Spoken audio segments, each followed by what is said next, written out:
with the bank's charter, we gather to celebrate the official assumption of office of a new president.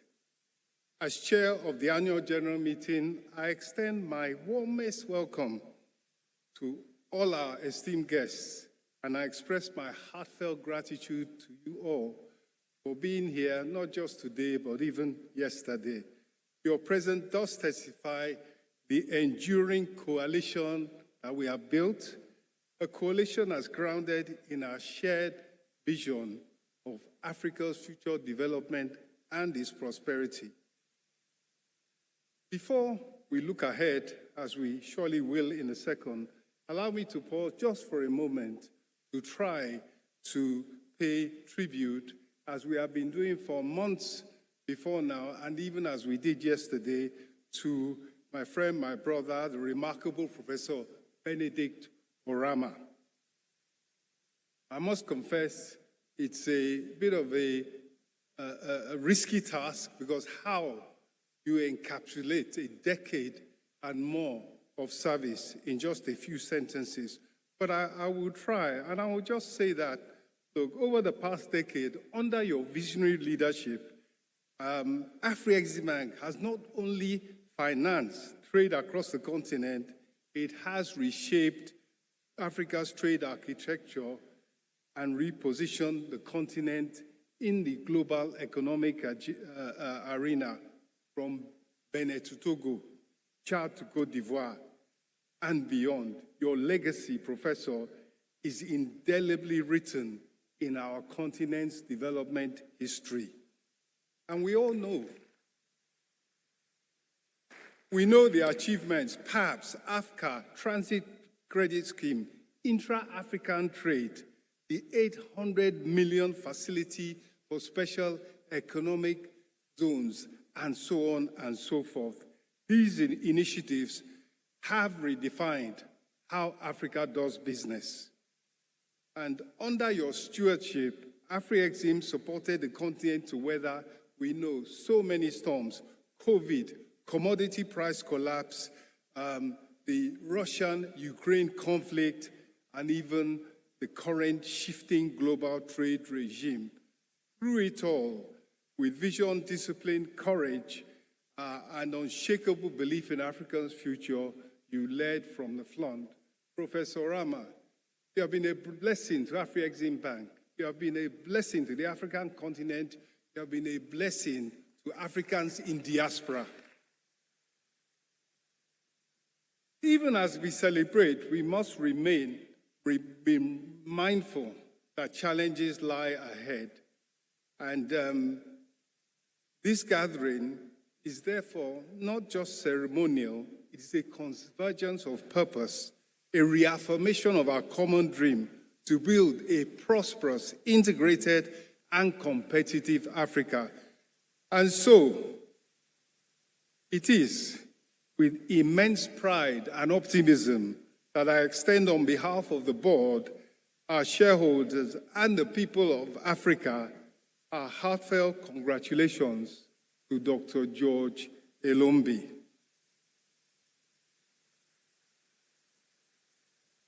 You are no stranger to Afreximbank. You now assume the mantle at a defining juncture, a time when Africa's destiny is being rewritten through resilience and innovation. Your appointment represents continuity, it represents renewal, a seamless transition from the solid foundation laid by your predecessor sitting right next to you here, and a bold leap towards the future we envisage. Indeed, this is one of those rare moments when the universe aligns for Africa's progress. Mr. President, your ascension is a testament to the founding philosophy that inspired the great institution. You are called not just to lead a bank, but to steward a vision of self-reliant, integrated, and prosperous Africa. So, as I bring my remarks to a close, I will, in accordance with the Charter of the Bank, administer the oath of office. I respectfully invite Dr. George Elombi to join me to take the oath of office and then subsequently to give us his remarks. Dr. George Elombi, please.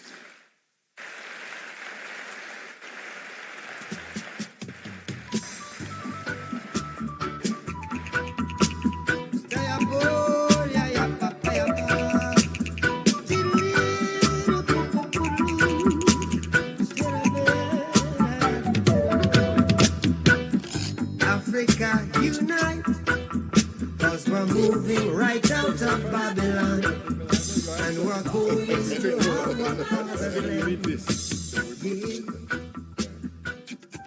How good and how pleasant it would be. So without much further ado, the oath of office, I will say it and then, of course, you will repeat. I, George Elombi, appointed President of the African Export-Import Bank, Afreximbank, at the 32nd Annual General Meeting of Shareholders held on 28th June 2025, solemnly declare and undertake before the Chairman of the General Meeting and before the members of the Board of Directors that I will abide by the provisions of the Agreement for the Establishment of the African Export-Import Bank, its charter and rules and regulations, and that I will discharge my duties and functions as laid down therein with loyalty, discretion, and conscience, and I will regulate my conduct as president with the interest of the bank only in view. I, George Elombi, appointed President of the African Export-Import Bank, Afreximbank, at the 32nd Annual Meeting of Shareholders held on the 28th of June 2025 in Abuja, solemnly declare and undertake before the Chairman of the Annual General Meeting and before the members of the Board of Directors that I will abide by the provisions of the Agreement for the Establishment of the African Export-Import Bank, its charter and rules and regulations, and that I will discharge my duties and functions as laid down therein with loyalty, with discretion and conscience, and I will regulate my conduct as president with the interests of the bank only in view. So,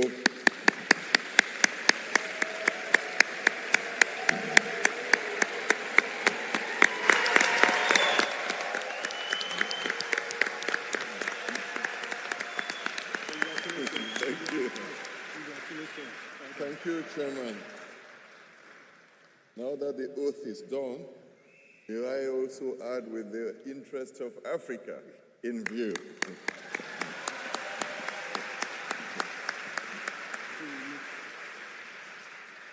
So help me, Africa.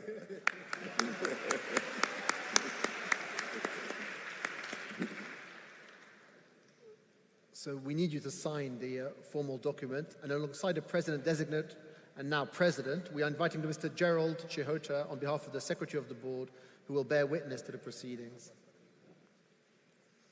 This is the pen that you...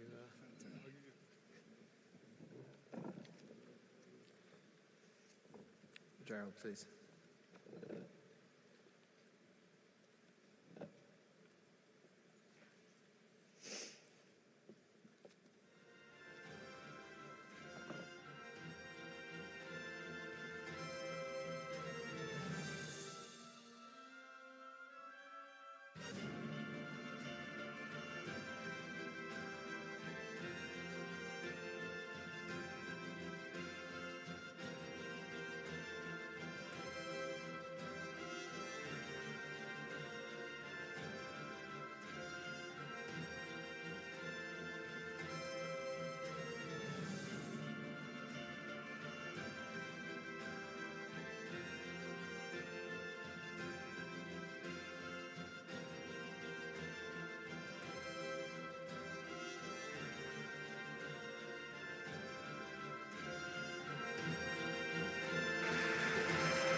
Gerald. First, okay.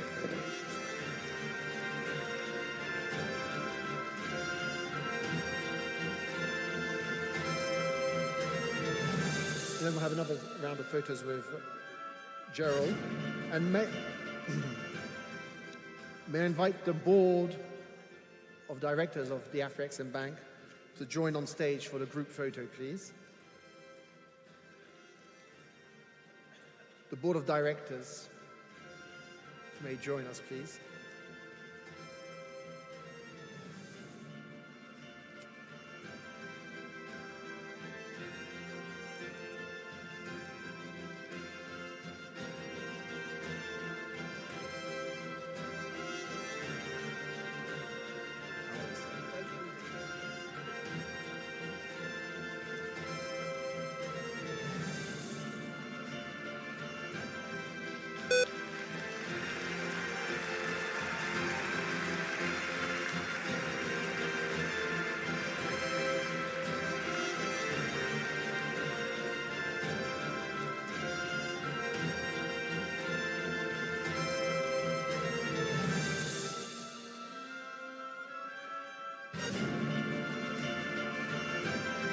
We can get together the board, please, for the group photo. Get closer together. I want to check.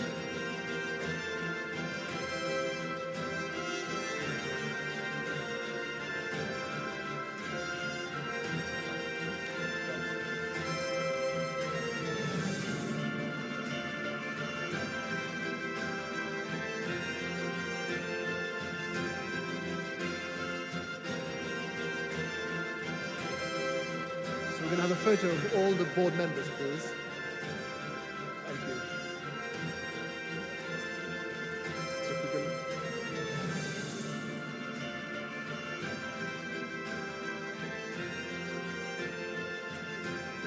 so we're going to do the group photo. If we can start looking at the cameramen and ladies. Thank you. If we can all start looking at the cameramen and ladies, please.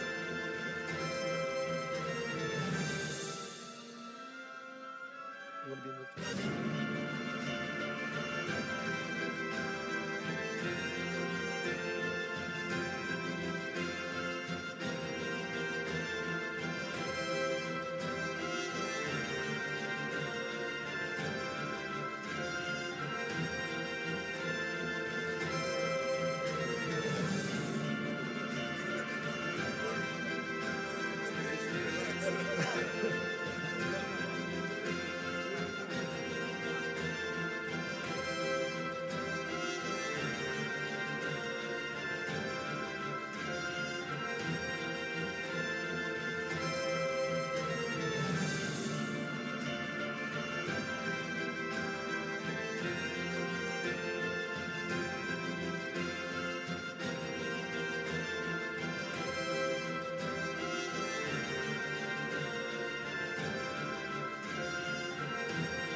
So now I'm going to invite the former presidents to join me on stage, please. Mr. Jean-Louis Écrin, Mr. Dodu, please, if you can join us on stage.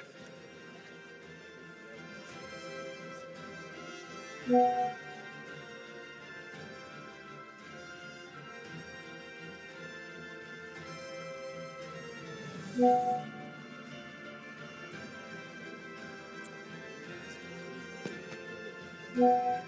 that's been good.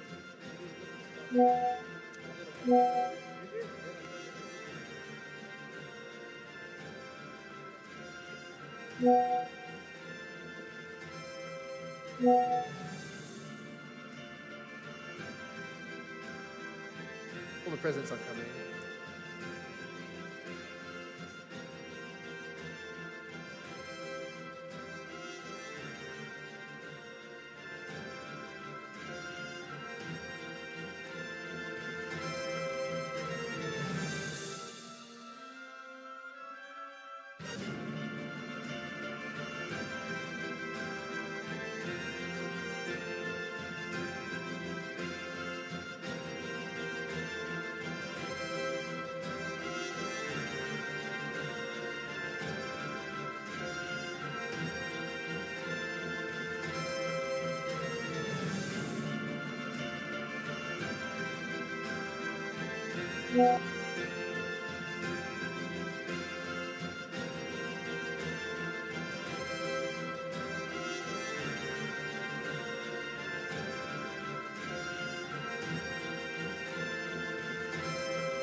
Dr. Elombi, you're next on stage.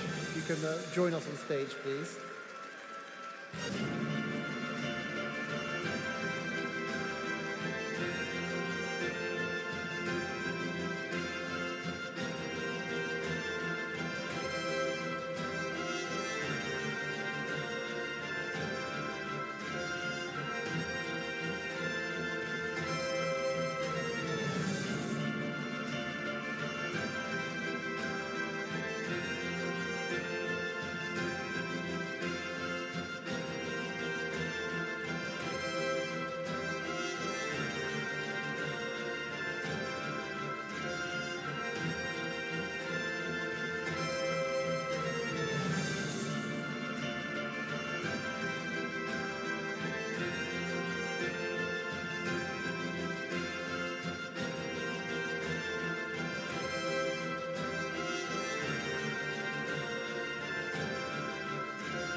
Former presidents, if we can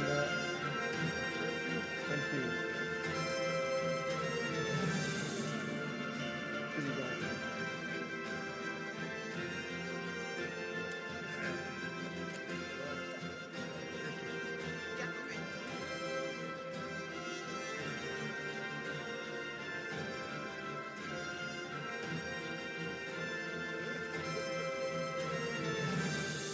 Dr. Elombi and Dr. Elombi.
join us on stage.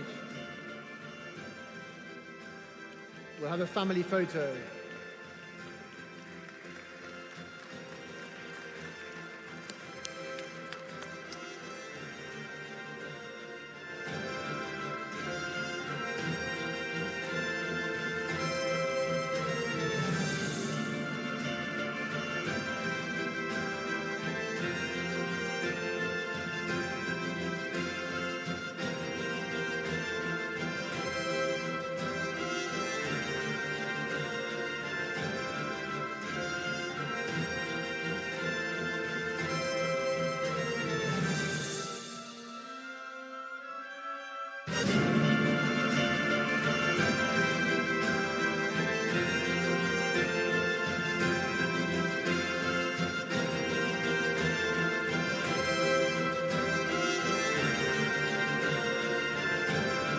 Next, we're going to invite our 4 speakers from today: the Deputy Chairperson of the African Union, the Prime Minister of St. Kitts and Nevis, His Excellency also our special guest, Président Macky Sall, si vous voulez nous joindre, and the Central Bank Governor of Egypt, please, if you can join us on stage for a final photo. And the Minister of Finance, absolutely. Central Bank Governor, if you can please join us.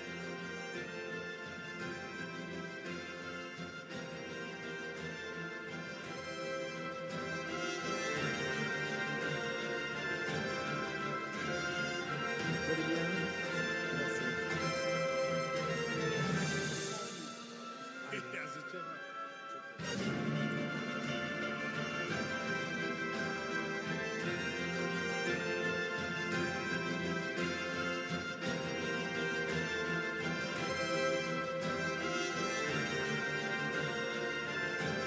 Yes, and the Minister of Cameroon, absolutely.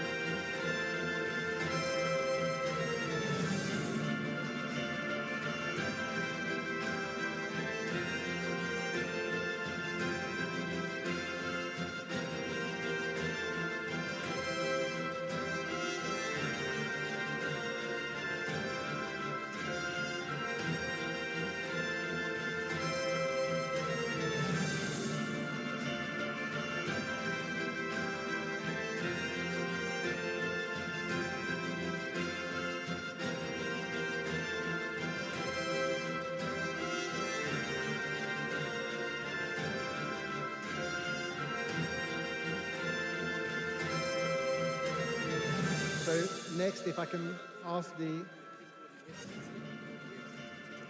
can I call His Excellency Wamkele Mene to also join this picture, please, this photo.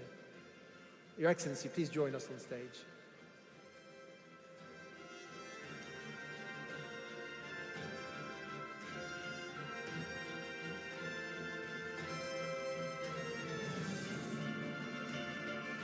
If I can ask the SVP and the EVPs present to present them, to get ready and come on stage, please. So the SVP, Dr. Dennis Denyer, and the EVPs as well. Hi from Madam Kanayo, please join us.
The engines in the Afreximbank room, the EVPs and SVP.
So may we give another round of applause as we invite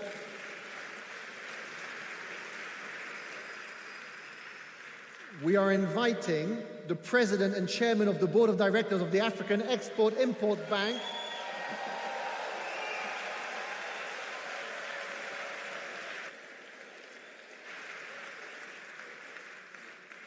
Dr. George Elombi, to make his inaugural address.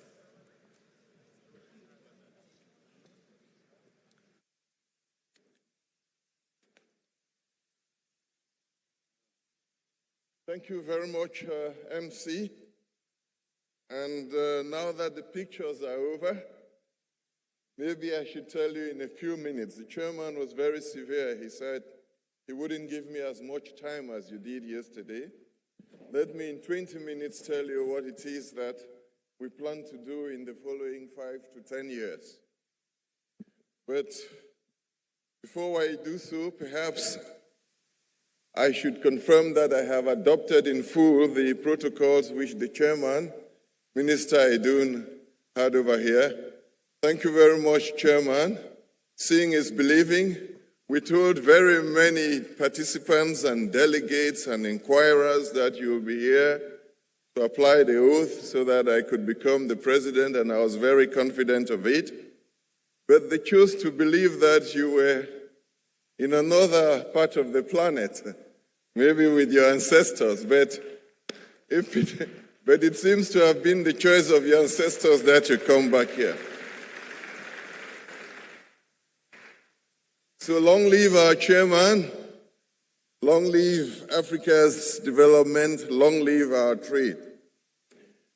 And we were also yesterday, chairman, while you were traveling here, captivated by an extraordinary performance of the same Mansa Musa group, which you must have witnessed in Ghana and in Nigeria.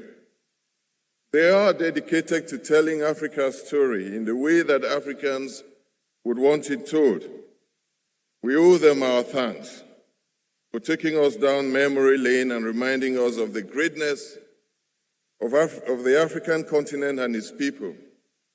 Musa Keita was celebrated as the wealthiest man in human history. He embodied a timeless truth that we possess human spirit and the resources to build a prosperous continent. So, first, number one, if there is any right that we as Africans cannot and we must not never claim, that right we should not claim is the right to remain poor, for we were never poor.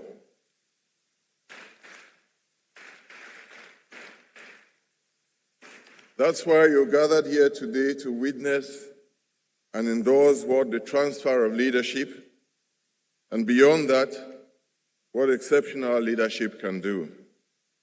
Orama's legacy may not be framed or defined by the historic wealth of Musa Keita, but by two things just as profound as Musa Keita's wealth and the faith that took Musa Keita traveling from Niani in Guinea to the Arabian desert.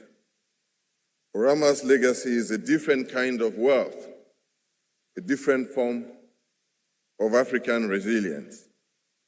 It is the wealth that inspires Africans to action, the spirit that ignites hope, and the bold, courageous leadership that demonstrates how our aspirations can be transformed into tangible achievements. These achievements, Mr. Chairman, also involved 3 other groups whose contribution I would like to emphasize.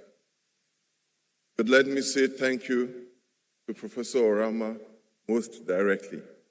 Okay, thanks very much.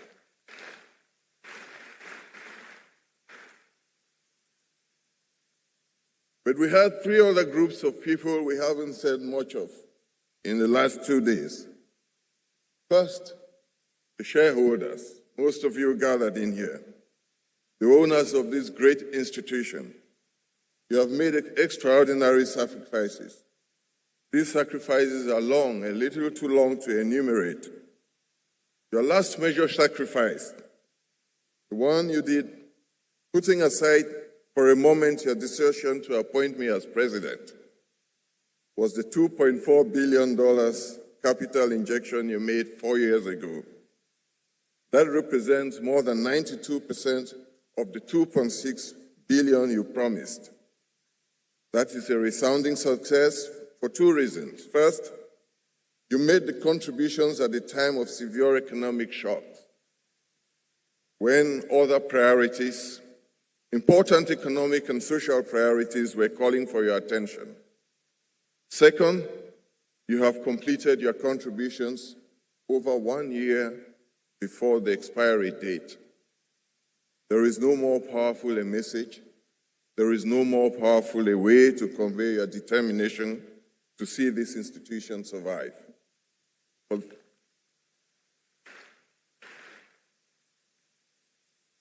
We must thank you, shareholders, the African taxpayer who established this institution.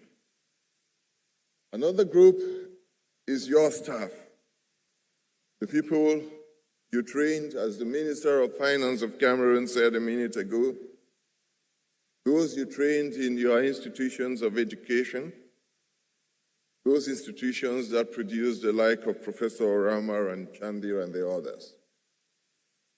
In his farewell message to the staff, Professor Orama stated that a general is only as good as his officers and soldiers. That's the case for us. You gave us the best of your nationals. And although at the bank, they recognize that it's a very special privilege to serve your cause, that they are amongst a very special few, a select few, I would like to take this opportunity to thank them for their extraordinary sense of sacrifice. Thank you very much, my good old friends.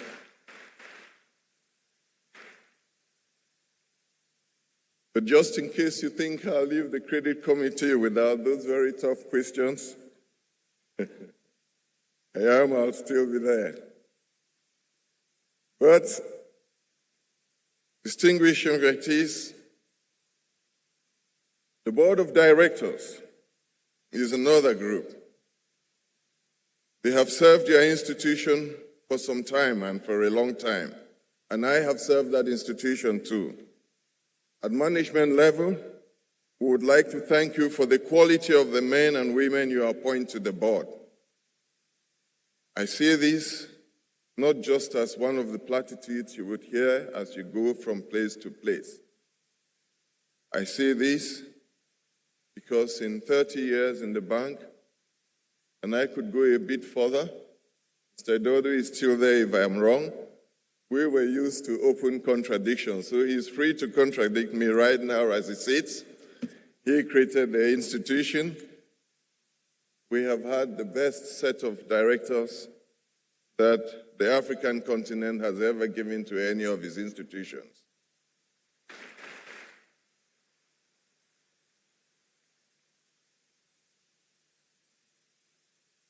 They are your eyes and your ears, the guiding spirits of what you want this institution to be. We are fortunate to have had them. Their understanding of the challenges facing the continent is just as extraordinary as the creativity in trying to tell us what path to adopt.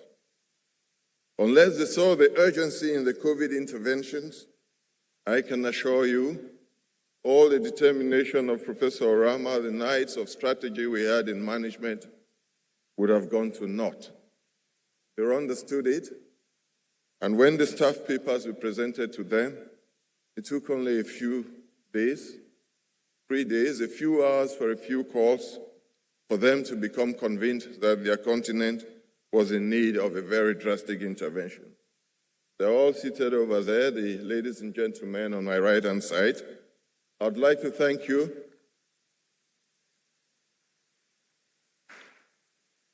On behalf of the staff you meet on the corridors when you come for the board meetings, I'd like to thank you for the support you give to us. Distinguished ladies and gentlemen, the bank has had a legacy. I'll spend a little time on that, just 2 minutes, if you'd permit, Mr. Chairman. I know you confined my time. And we've spent these days talking about the legacy. The institution you created 32 years ago has achieved much. At the board meeting on Thursday, President Orama outlined some of the achievements of the last 10 years only, of just the last 10 years. The total assets and guarantees grew more than 8-fold. Chairman, you did mention that itself a few minutes ago. And today, they stand at $43.5 billion. That's as much as any other African institution would have in the continent as loan and advances. And there's perhaps none. Total revenues also rose 7-fold, $3.2 billion in 10 years. Net income amounted to $1 billion at the end of 2024, and a 700% increase from the level of 10 years ago. In total capital generation and very strong support of shareholders has brought in additional equity. That saw your funds rise from $1 billion in September 2015 to $7.5 billion in April of this year. That leaves you with a callable capital reaching $4.5 billion from $450 million in 2015. The bank has created subsidiaries, the Fund for Export Development in Africa, which is located in Rwanda, Afreximbank, and others. They are becoming additional sources of revenues for the bank. So contrary to the view which is going out there, we suggest that we're wasting your funds creating subsidiaries, diversifying, mission creep, left, right, and center. We actually are creating institutions that are building onto the capital base that you will need for the level of the interventions that this continent calls for. COVID interventions, investment in export processing zones, refineries, and medical centers, the AFCTA, and the Youth Creative Agenda, CANEX, our own approach on how best to reach Africa's flourishing youth, the Pan-African Trade Fair. Those are some of the achievements of the institution since creation. My first commitment to you, shareholders, my very first commitment to you, therefore, is to preserve those achievements.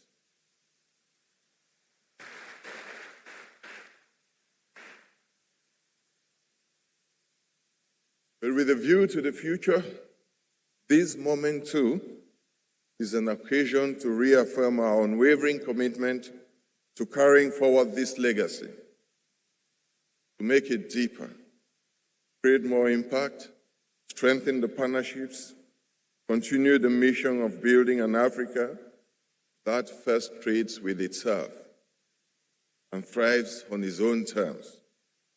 The mandate of the bank, as set out in the Charter, is to promote and facilitate Africa's trade. The structure of that trade is skewed. It's extremely disfavorable to Africa. It has to change. It is also too dependent on export commodities. Our mission is therefore to transform the structure of that trade. So, prime mission, transform the structure of African trade. To change that structure, we must process. We must produce. Unless we produce, we will be unable to trade amongst ourselves. But your leaders have given to us as our prime mission in the coming years the need for Africans to trade amongst themselves. Trade in itself is not their objective. Trade is to enable us to develop. Trade also helps us to build ourselves as communities. So with that in mind, let me outline the areas we will prioritize over the next 5 to 10 years. We believe these sectors will have the most significant and sustained impact on our trade and our overall well-being. These would constitute the defining path of the next 5 to 10 years. First, we will promote and accelerate value addition and strategic minerals processing. We will work to stop the export of our raw potential. By transforming what we produce, building regional value chains, and fostering homegrown industries, we can create jobs, and we will create the jobs, retain the wealth, and drive growth across the continent. We will focus on developing strategic industries that can drive industrialization and job creation. Afreximbank will, therefore, create a new high-impact financing window, specifically for projects that process raw minerals into semi-finished goods or finished goods. We've made some promises. Some of you here seated very directly. To the governor of Ogun State, we made a promise that his fabric processing zone we will take heads on, and the partnerships are there in place. Let's be clear about this. Afreximbank is no longer interested in financing the export of Africa's raw commodities.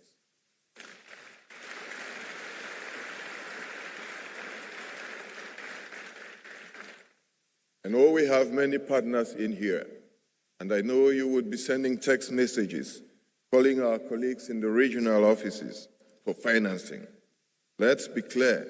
If you're calling them so that we go and mine our soils, send our young men deep into the mines so that we export the gold raw and export the manganese raw, the cotton raw, the cocoa raw, in the next 5 to 10 years, we are not interested in those.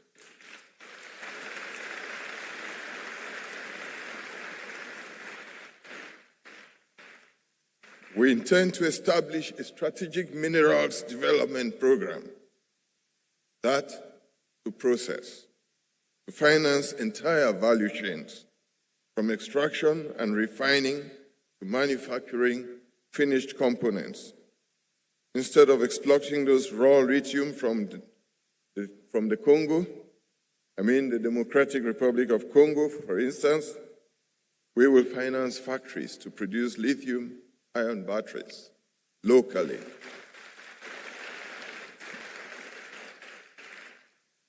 There is need to capture more value here at home and create high-skilled jobs for our people.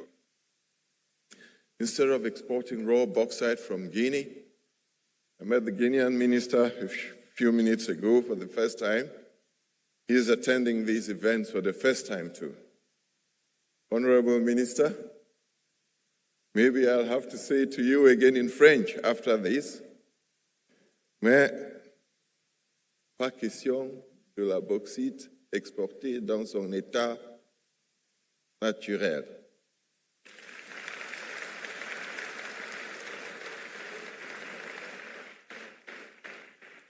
We will not take Nigerian bauxite again.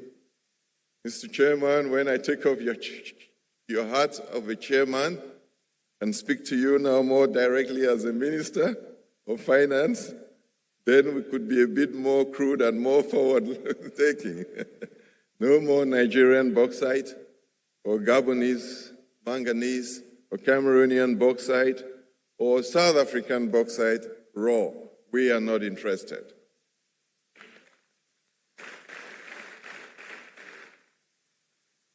We will focus on domestic processing. This has numerous benefits.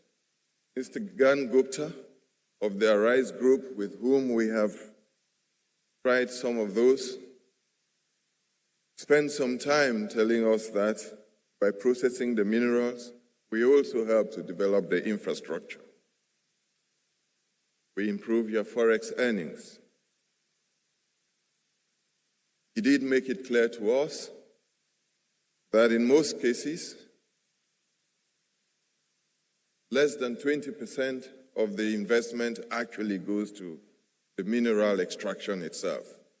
If the investment is properly done, 80% ends up in the roads, the rail links, the port facilities, the power stations that you have to build to supply the processing zones. On this, I'm going to call on my very good friends, our alliance, the African Finance Corporation. I hope Somalia is in here. We've had these exchanges before. We'll be relying on you, and we'll be relying on our friends at the Preferential Trade Bank, TDB in Nairobi. We'll be relying on you to ensure that this processing takes place.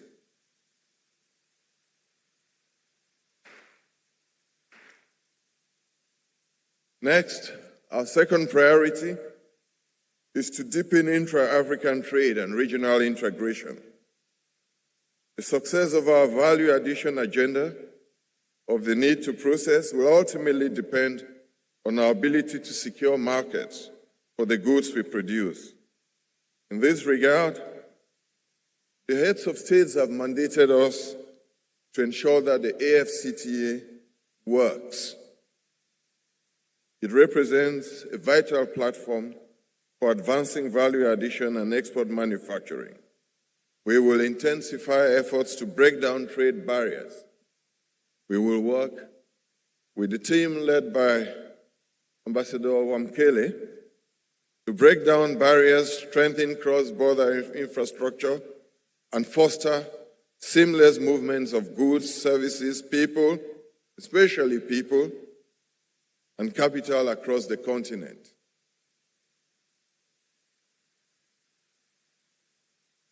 We want to emphasize people. We have many government representatives here. Fear not your people. They are not harmless. You need them across the border. It seems, in our experience in Afreximbank, that the African states fear African peoples more than they fear foreigners. We cannot get a visa, and we worked very hard in Afreximbank to get you to admit that an Afreximbank laissez-passer would be very beneficial to you. We're now happy, we are pleased that you've come to terms with those. But take the further step, open your borders.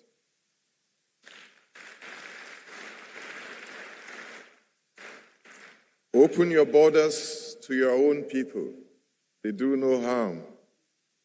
Nigeria and Cameroon, Honorable Minister, that border has been opened since colonial times. Since the British and the French came, that border has been opened. In 1960, on independence, the states resolved that they would keep the borders open. Today, Nigeria is over 250 million, sometimes they say 230, sometimes 260. Those are just figures, it's neither here nor there, but it's a massive elephant. It sits next to Cameroon with merely 30 million, sometimes 32. The Nigerians have not invaded Cameroon in their numbers.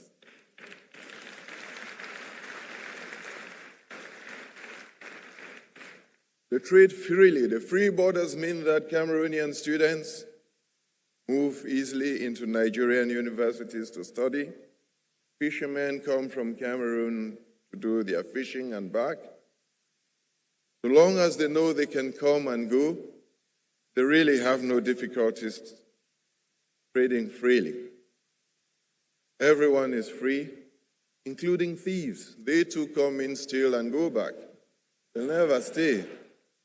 So let them come through so that our people can move, and only that free flow of labor is going to help us achieve some of the infrastructure and some of the processing agenda we have. Afreximbank will therefore continue to play a catalytic role in implementing the AfCFTA. You must help us in that regard. You must help us to drive that agenda. The third area we're going to focus on is trade-enabling infrastructure. We can't have that trade without the infrastructure. That's one of the areas we have been accused of mission creep. But it's very hard how we fragmented and highly dilapidated infrastructure network, from roads and railways to ports, power grids, remain a major bottleneck to intra-African trade and a significant driver of the high logistics cost on our continent. We think some emphasis should be placed on that. We already have an agenda with those countries which already produce excess power to construct the transmission lines and take to those with less. We will accelerate investments in critical trade-enabling infrastructure projects that directly connect African markets to one another. They will take the highway and rail lines, but also modernize seaports. But also, for some of you may not be aware of this, especially those in the financial services, just mere warehousing facilities and inland container depots, energy projects, and specialized logistics hubs. We are going to focus on that. For some of them, they would involve the construction of pipelines. We would focus on those. Priority would be given to infrastructure that links production centers with markets to unlock trade potential and lower the cost of doing business. Our interventions would be smart and innovative. They will be tailored to the realities of African trade, projects leveraging public and private sector partnerships, innovative financing structures, and regional coordination to ensure these investments have minimum impact.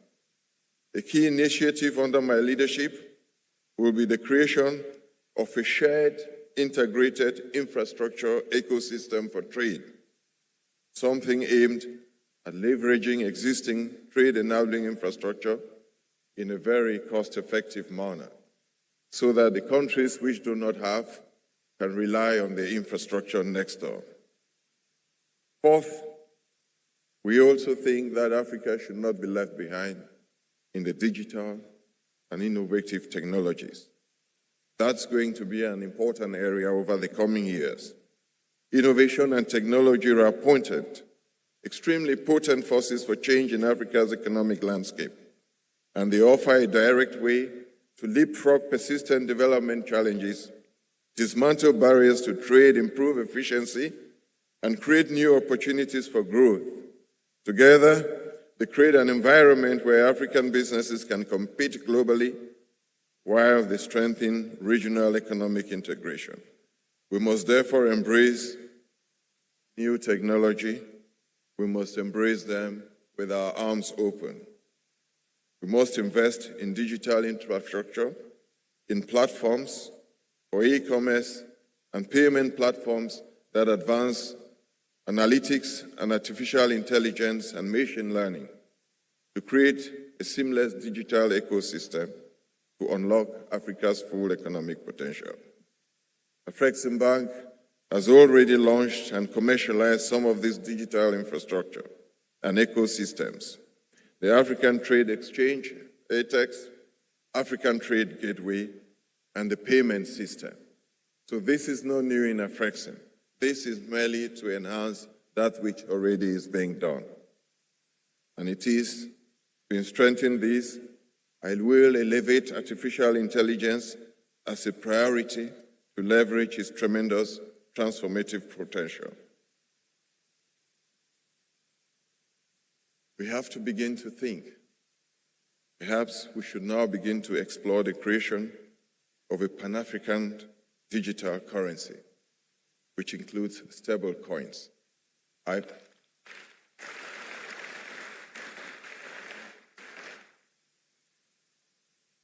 throw this at you.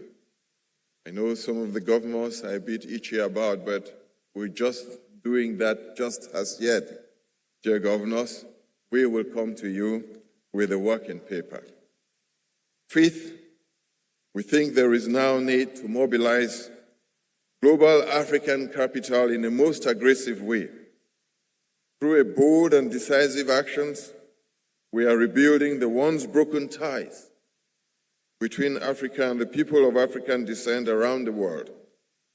These courses of action fulfill the centuries-old aspirations, the aspirations of Pan-Africanists, such as Marcus Garvey, Podmore, Edward Blyden, and many others who have long advocated for the reunification of people of African descent. The presence here today, presence amongst us, of the Honorable Terence Drew, the sitting Prime Minister of St. Kitts and Nevis, who spoke to you a few minutes ago and in much acclaim from your end, is an undeniable testimony of the advances already made. He would be chairing the next chairman of the CARICOM. We are therefore pleased that African and global leaders are very inclined on our initial findings. They're inclined to create a Global Africa Commission to serve as a platform for building consensus, for building common positions to tackle our shared challenges and accelerate the integration. It will also deepen trade, investment, and economic cooperation. The Commission will be under the distinguished chairmanship of His Excellency Baba Obasanjo and Honorable P.J. Patterson, former Prime Minister of Jamaica, spirit bearers of the Africa that Marcus Garvey and Dubois prayed for, and Kwame Nkrumah, the Africa that President Nasser and Julius Nyerere fought for. We therefore extend our sincere thanks to the leaders of CARICOM. Honorable Dio, as you go back, we've had the opportunity to be there. Tell them that the continent is integrating.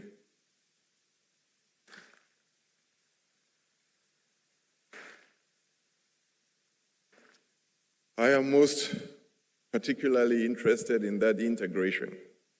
In my recent visit to Barbados, Prime Minister, our sister Maya Motley, the very fiery Maya Motley, the defender of all causes African, told me in a very confidential discussion, but which she asked me to disclose if I wish to, that there exists an Elombi in her family. Her own uncle is called Elombi. Same spelling, E-L-O-M-B-I. So a Barbadian uncle is also called Elombi. Honorable Drew, the more reason why I have to go to the Caribbean more often. There is need for me to find out where else my grandfather went to. My mother is here.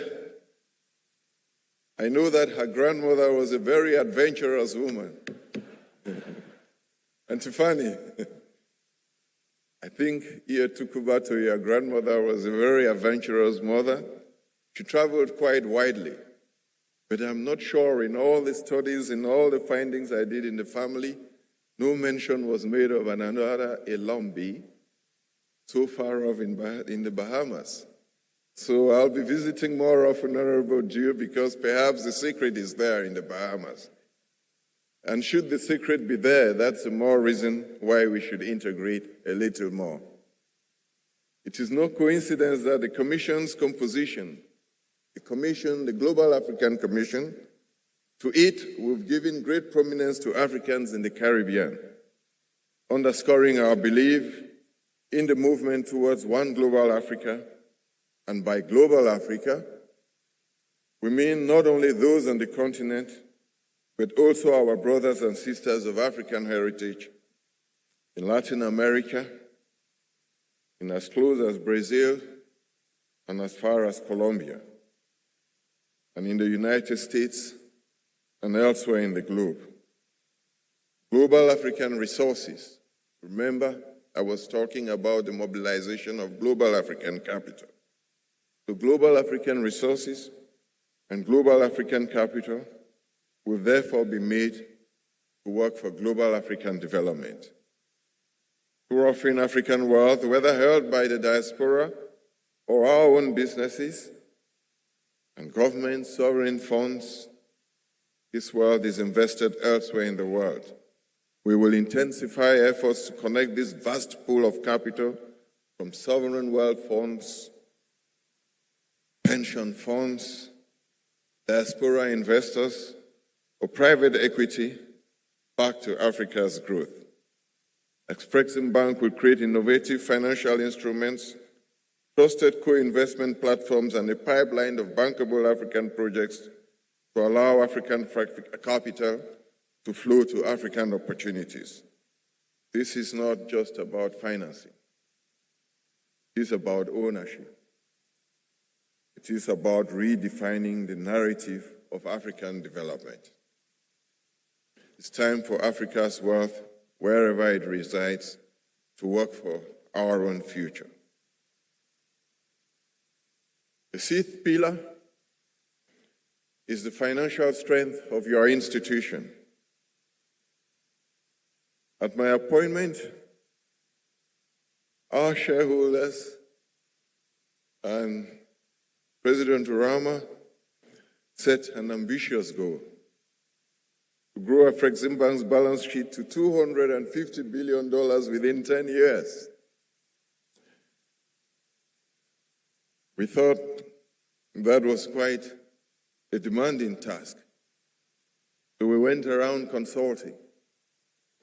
And as we consulted further with a few African leaders, including His Excellency, the President of Egypt, who is a fundamentalist in his support to Afreximbank, and incidentally a major shareholder too, he set an even more ambitious target. He challenged us to aspire to reach $350 billion.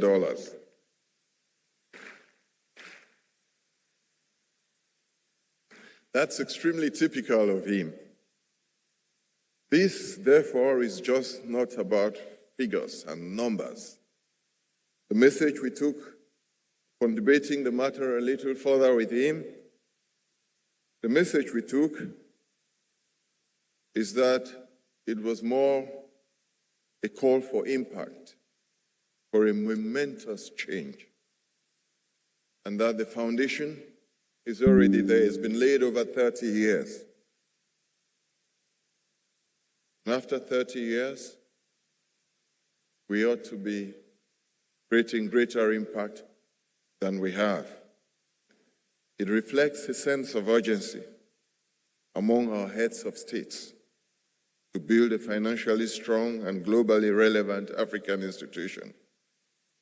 It also demonstrates a deep trust, a certain confidence that they have in Afreximbank as a systemic institution for Africa's development.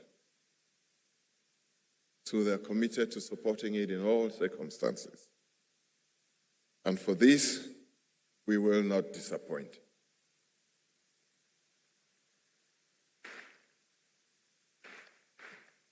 With the same drive that has brought us this far, we will rise to meet the expectations of our shareholders and our continent's leadership.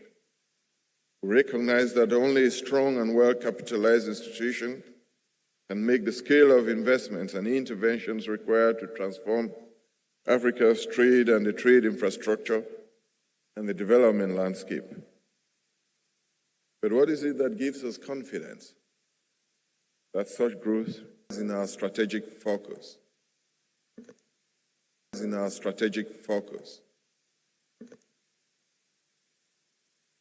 The focus on export processing and industrialization, the engines of wealth creation and value addition.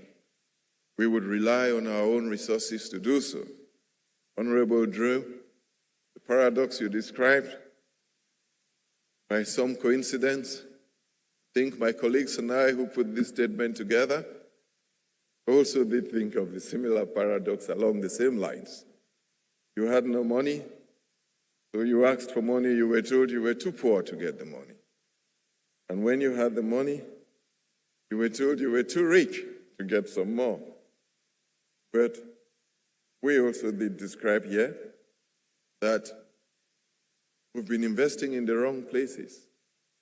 So if we invest in export processing, we get more money. And as we get more money, we'll be able to invest more. And the additional investment would produce the capital that we need to get ourselves to the level we intend to. So sometimes paradoxes. When we add value, we create wealth. And when we create wealth, we expand our capacity to reinvest. A growing base of retained earnings from reinvestment will enable us to strengthen the balance sheet of your institution.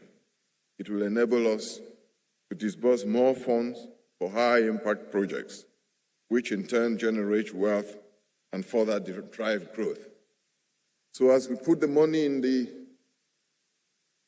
export processing zones, we will ask the states for assistance, not their money or administrative assistance. They provide the land.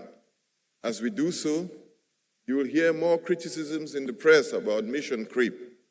Swipe them on one side of your hands and put them aside. These are detractors. Probably don't understand what it would take to change the situation of jobs in your countries, to give your ministries of finance a wider tax base. Unless we do that processing, nothing would change. And to do that, you must have a strong financial institutions. Next, in our agenda, we intend to create very strong partnerships, or to develop the partnerships we have. Our partnerships with relevant development institutions remain central to Afreximbank's mission. We recognize that Africa's progress depends not only on the strength of individual institutions, but also on the power of collaboration amongst us. In this regard, our partnership with the African Development Bank, which has been slow, will continue to be of enormous strategic value.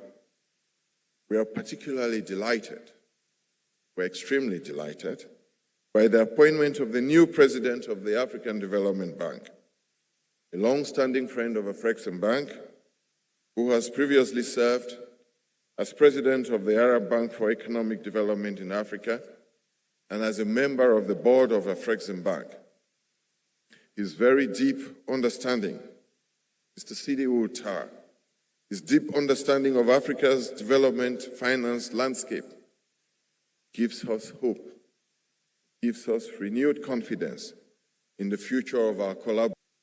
Mr. Sidi is also a very skillful manager of people. We believe that his combined strength, his belief in our development, and his ability to move people to achieve those is a very strong basis for that collaboration. We're also working to deepen the alliance of African multilateral financial institutions, and they draw together partners like the Trade and Development Bank, TDB, Africa Finance Corporation, Africa 50, the Reinsurance Corporation, Shelter Afrique, and the TD, many other partners in and outside the continent. We believe only by drawing on these partnerships would we be able to deliver on a very large scale and large-scale cross-border solutions. Equally, our partnership with the African Union, it's hard to call that a partnership. That's the mother institution. So it's perhaps not a partnership. It's about being in the house in which we were born, staying where we are, staying where we belong. So that partnership, in the manner in which you described it, my sister Salima Maliki, Deputy Chair, that partnership, to use your same Arab words, Governor, we would describe it in the same Samna ala Asa. You stay in the same home, that's honey. That's honey mixed with butter. When they mix, there's no way to separate. You either take it whole or you reject it whole. So we're going to stay in our home in Addis Ababa, but we'll stay there to talk trade finance, to talk development finance. We will leave the politics to you. and take the cue from you.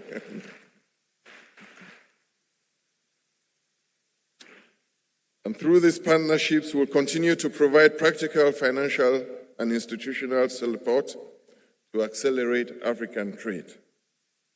We also remain grateful for the strong support we've received from certain development partners.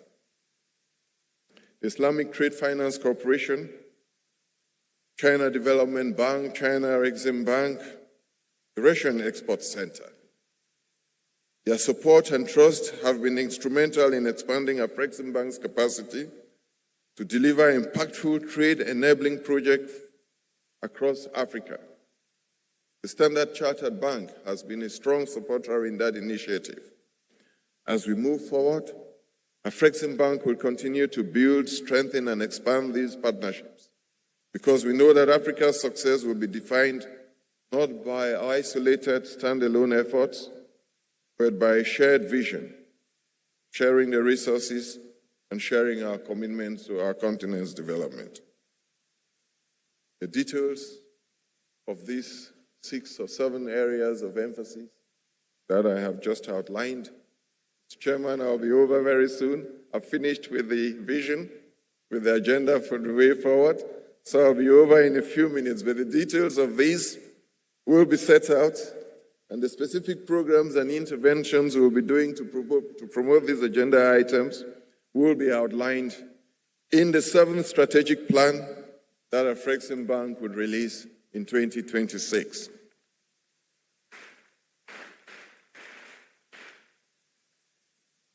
There are a few challenges in achieving this, distinguished shareholders,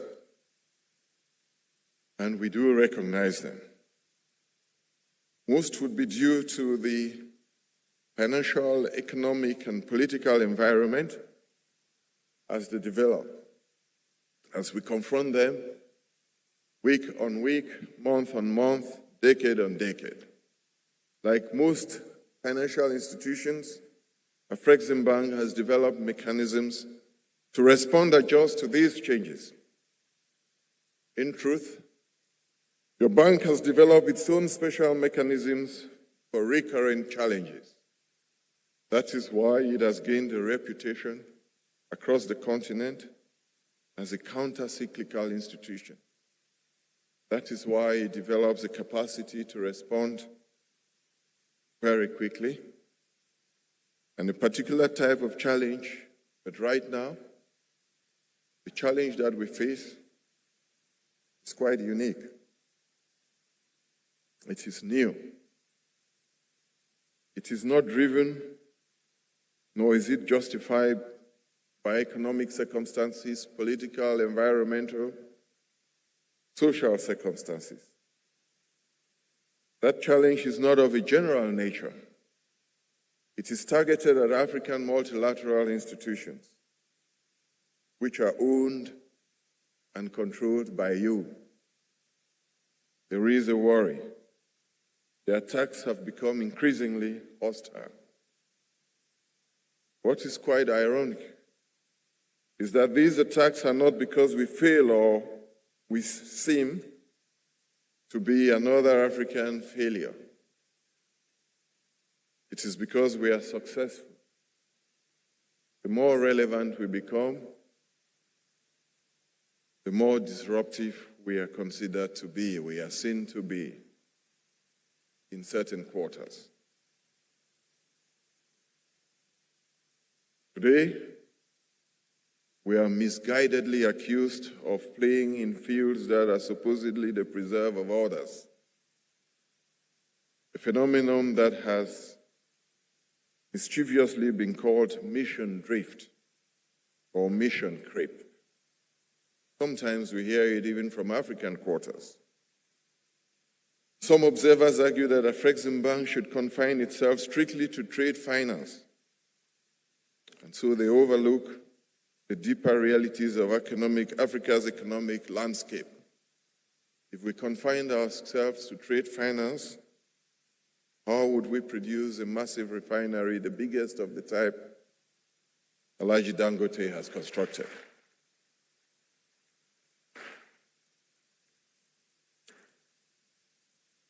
Alhaji Dangote indicated to me today morning that he will be coming, Professor Orama, he will be coming for an additional $5 billion to expand the refinery. We have agreed to look for the money wherever it is, in Afreximbank accounts, in your individual accounts, because we believe it has to be done. He says if he does so, he would double his production and cut prices by 50%.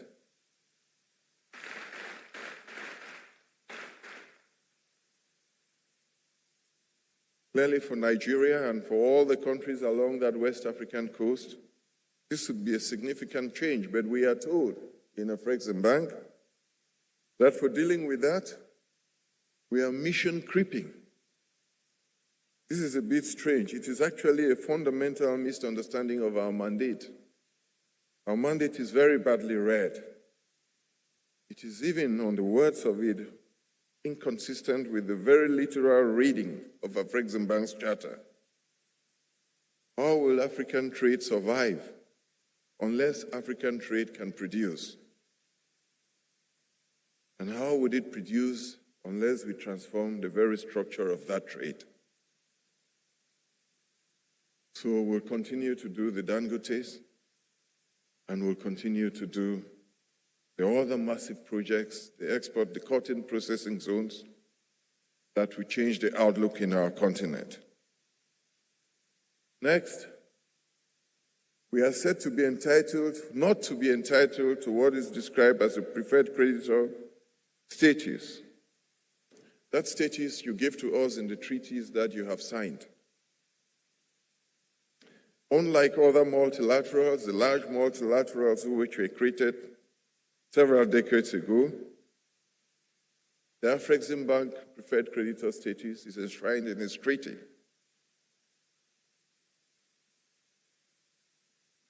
It is deeply enshrined in its treaty. The treaty is unequivocal that no member state could place a moratorium on Afreximbank's loans. No member state would seek to restructure Afreximbank's loans without the approval of the board of Afrexim. Nor could any member state give a preferential treatment to any other institution without extending the same treatment to Afreximbank. So that treatment is not something that we discuss. And for us, it's not a privilege. It's an instrument to enhance the work that Afreximbank does for the continent. It's more so in that the states which created Afreximbank granted that special treatment, which historically they have only done to institutions which are entirely owned by states. The Afreximbank was created with private sector contribution and encouraged to use private sector money, 65%, finance the private sector, but do development. For that reason, the states extended to Afreximbank the same treatment that they give in practice to the older multilaterals. But the fact that the states give this same treatment for private sector lending suggests that they thought Afreximbank was extremely important. So that particular treatment to us is very critical to the work that you have asked us to do. Next, we are told that the cost of our loans is too high. And for that reason, we should not deserve your special treatment. But sometimes it isn't quite clear what the actual cost of loans are. What our critics fail to point out is the actual cost of the so-called concessionary loans they claim to provide. They provide those loans with conditionalities that cause job losses and push young men and women all over the streets of our continent. create those loans, and drive economic circumstances that create civil and political disturbances. To give those so-called concessionary loans with reforms that restrict or prevent public sector interventions in the productive sectors, such as value addition and industrialization. And those loans heighten our commodity dependence. So we're just in a circle. Gratitude to the host state and to you yourself, Governor Hassan Abdallah, for the interest you take in the work of Afreximbank and for your direct involvement in it.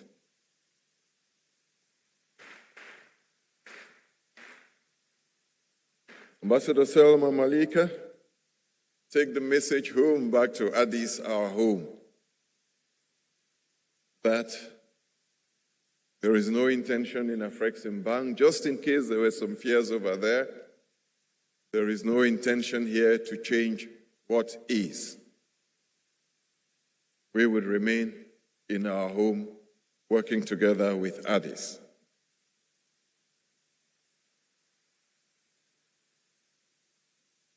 I have a large family here, almost impossible to enumerate. My wife, my children, you saw. Mother is sitting somewhere there, maybe on the second row.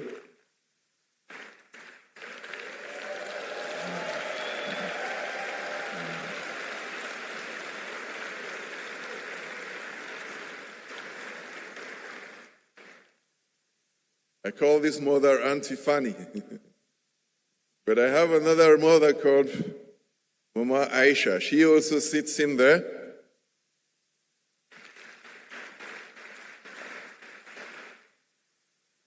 And I'm sure you're Africans, you can understand why we can have several mothers at the same time. One gave birth to me, another one took very good close care of me, while the first went to the UK for studies.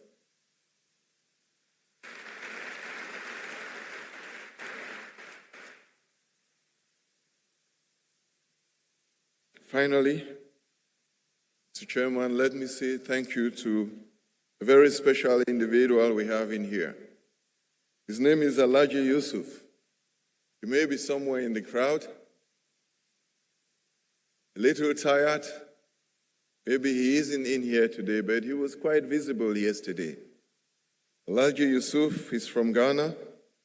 He's one of those who believed in your institution from day one.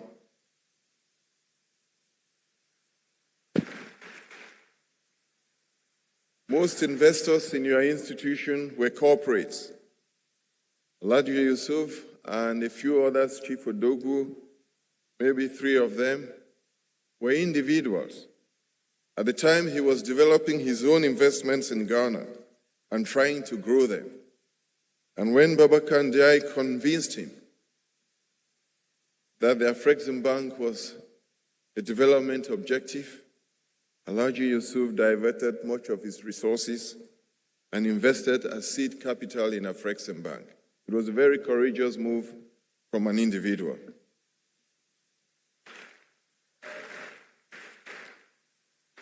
So as we describe founding fathers, Alhaji Yusuf, one of those founding fathers. He gave all he had to Afreximbank, and we feel very proud. Dodu told us at the very start, in the first 10 years, you must not lose 1 cent of the shareholders.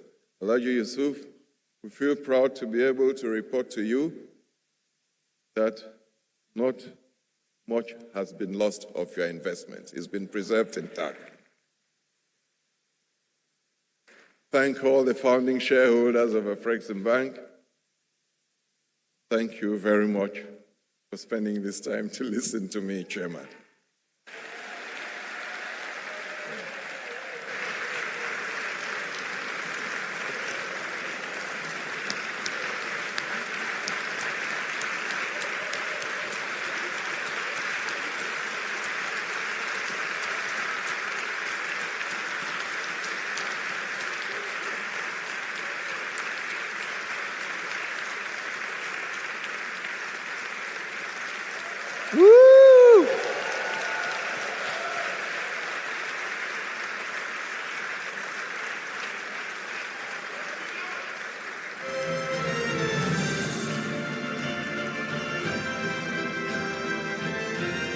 Dr. George Elombi, ladies and gentlemen, the President and Chairman of the Board of Directors of the African Export-Import Bank. Another round of applause, please.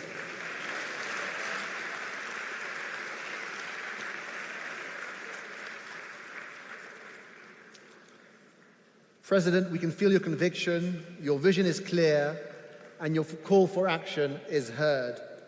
We stand by you as you continue writing the story of Africa with the African Export-Import Bank. Ladies and gentlemen, I'm going to ask you to remain standing so that we can officially close this afternoon's program with the anthem of the African Export-Import Bank that we will play in just a moment.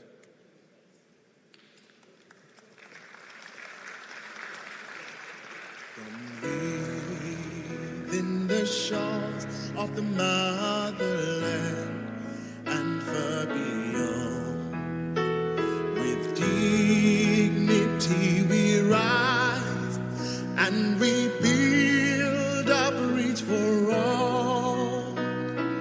With integrity, respect, trust, excellence, commitment, creativity.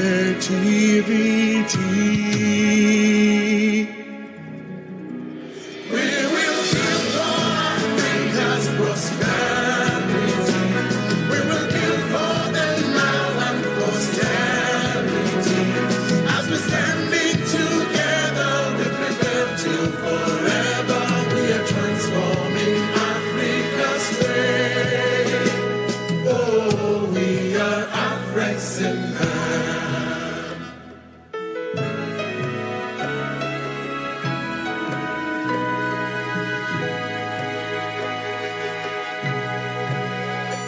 From within the shores of the fatherland and far beyond, our voices we raise as we sing our victory song.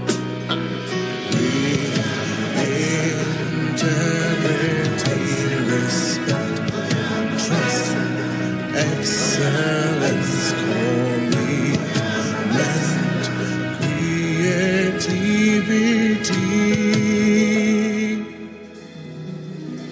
We will build for Africa's prosperity.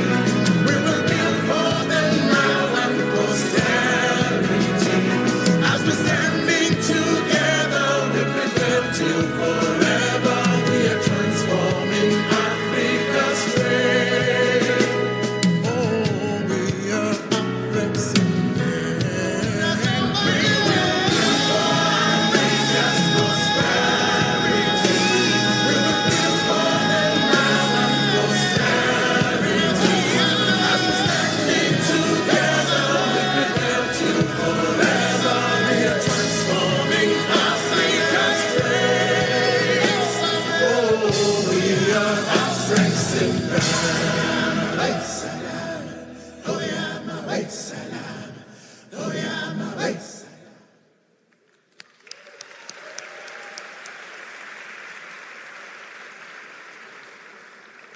This brings our program to a close. Ladies and gentlemen, thank you for being witnesses to this milestone day and achievements, and you are invited to the Investiture Ball, which will take place from 7 o'clock. Thank you all. Congratulations, Dr. Elombi. We are with you. Thank you. Oh, and if you can if you can stay in your seats, please, as we let our dignitaries leave from the first row.